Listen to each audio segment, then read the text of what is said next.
Okay guys, one more video here going over the chapter 6 test, and we are going to look at question number 12 here where we had to solve for x.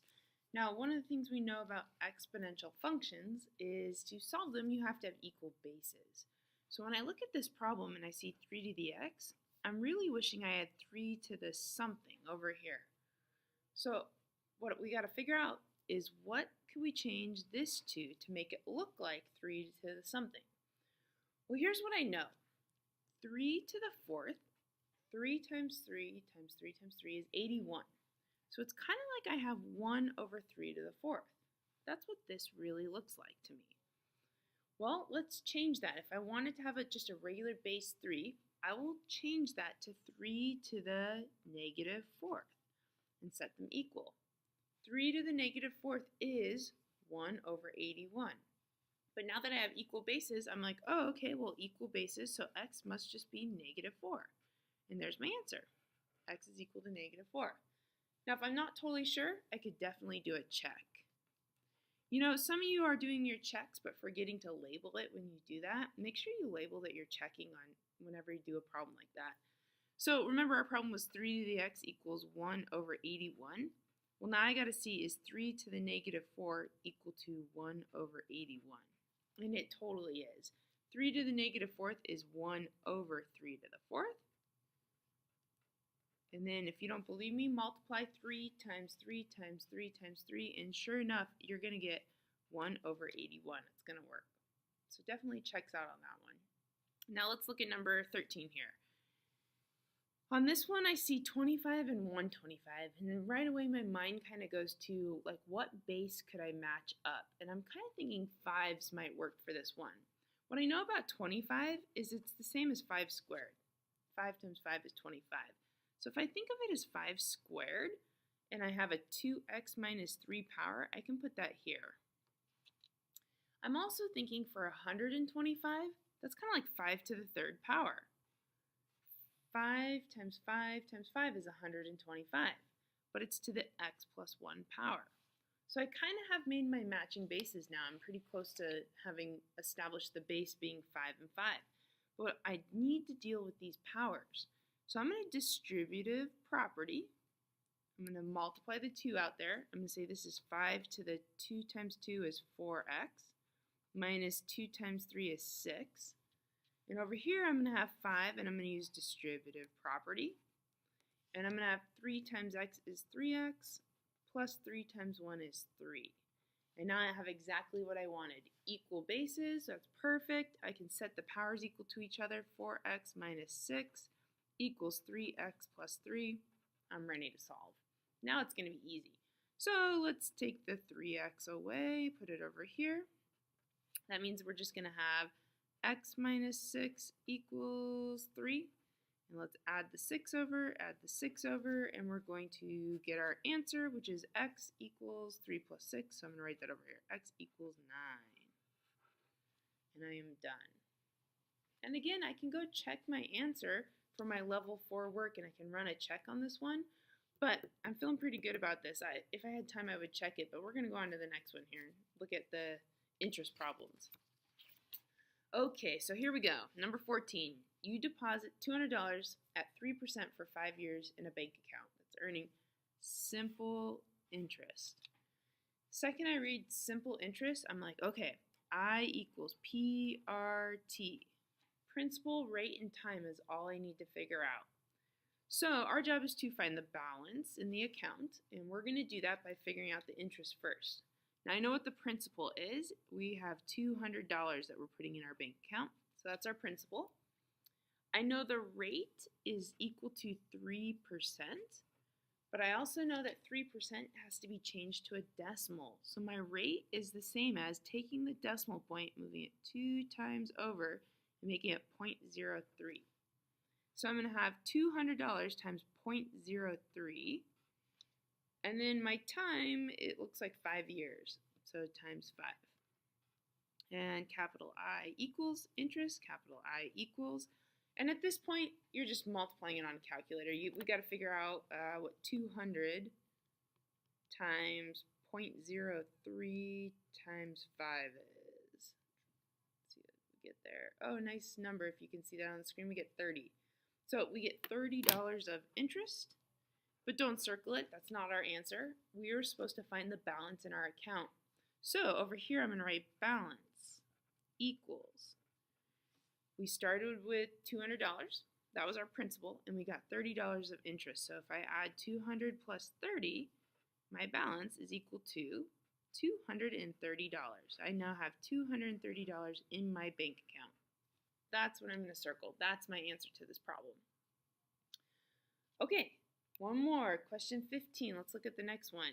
You deposit $500 in a savings account that earns 7% interest. Nice, that's a good interest rate. 7% interest compounded annually. Oh, it's a compounded problem, so different formula this time. Now I have to look at it and be like, okay, remember it's the y equals formula. It's the principal times 1 plus r over n to the nt power.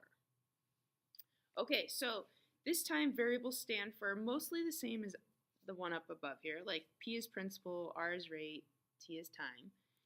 But this stands for balance. So our job is to find what's our balance after 2 years.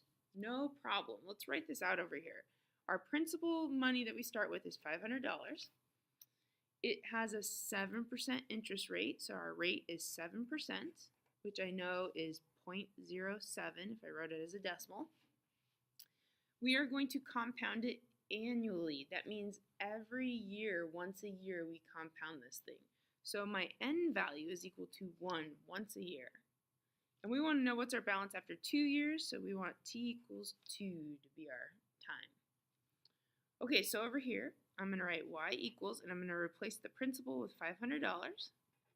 I'm going to do 1 plus the rate, which is 0.07, over 1 to the 1 times 2 power. I'm just going to replace those variables with these pieces. And then it's like calculator work. What I do know is it's like $500 times, let's see, this would just be 0.07. 1 plus that would be 1.07. And 1 times 2 is 2, so squared. And then we multiply that out. So let's see here. What is 1.07 squared to the second power? Let's put that in. Some decimal, and we're going to times it by 500. And we get this, $572.45. So $572.45. I'll put a little dollar sign by it because it's money. That's our balance. That's what happens after 2 years of compounding. Okay, so you might be wondering, a lot of you got level 3s on this, but you might be wondering, what could I have done for a level 4? What are some options? So I'm going to show you some ideas of how you could get a level 4. One thing you could do with this problem, or the one up above, is you could graph it. You could show that interest that is being compounded looks exponential when graphed. And you could show that interest that is simple interest is linear. Maybe I'll do one of these just to kind of demonstrate how you would go about that. So how about we do number 14? I'll show you how I would graph this problem. So back up here in 14, we found that our balance was $230, and that was after 5 years. So what I'm going to do is I'm going to use this extra space. I'm going to get a little extra paper here. I'm going to build a table. I'm going to have time, which is going to be in years, and I'm going to have the balance, which is going to be in dollars. We'll go like that. And I'm going to split this down the middle and make a T-chart. What I'm going to do is I'm going to put like 0, 1, 2, 3, 4, 5 in here. And we actually just figured out the 5th year, your balance, remember we solved for it, was $230. But what about these other years? What was our balance at the beginning at time 0 when we opened up our bank account? Oh, well, it was only $200 when we opened up our bank account. Why don't we go through now and figure out, well, what about after 1 year and 2 years and 3 years? How much money did we have in our bank account as a balance? So you remember how we used our formula here, I equals PRT. We're going to do the same thing, $200 times our 3% interest rate, but we're going to change 5.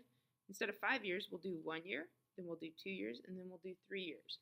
So I'm going to multiply that out. I'm just going to do that right here on the screen. $200 times the 0.03. And then let's multiply that by 1 year. That's $6 of interest. So this would be $206.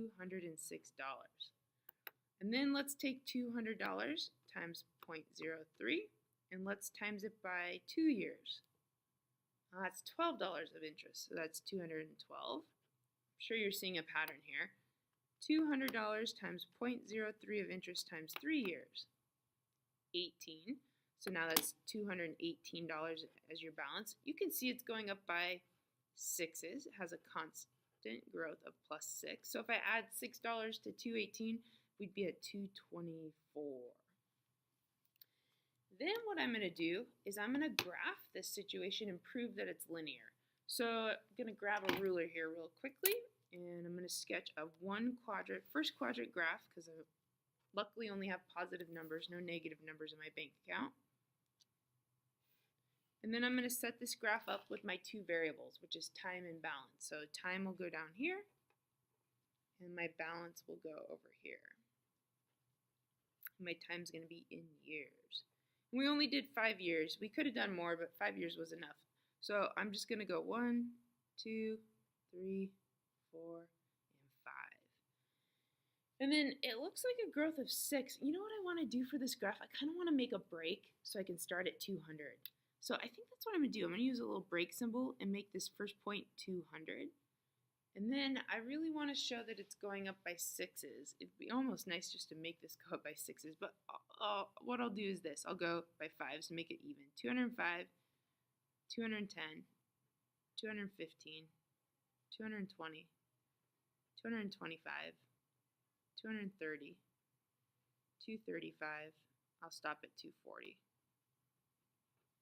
And then all I'm going to do is plot the points from this graph. So 0 starts at 200. So let's use a different color here to make this stand out a little better. So here's 0. 1 is at 206. That'd be just above the 205. 2 is at 212. So that'd be like right here. 3 is at 218. So right around here. 4 is at 224. So about here. And by the time I get to 5, we have $230 in our bank account. And look how linear that looks. I'm actually going to connect this graph together. This is my bank account growing in money. There it is. And that's a good representation of this problem. That's my level 4. That's a lot of extra work, but I can do it. It's a skill that I have. We know how to graph. We know how to make a table, so it's worth the effort of going for it. And that's exactly what I would do on question 15 also. Question 15, I would make a table and graph it. But this time when you go to sketch your graph, it better not be linear. It should show up as that nice exponential curve. So just kind of maybe give it a try on your own and see if you can do that and make that exponential curve and see if it comes out right.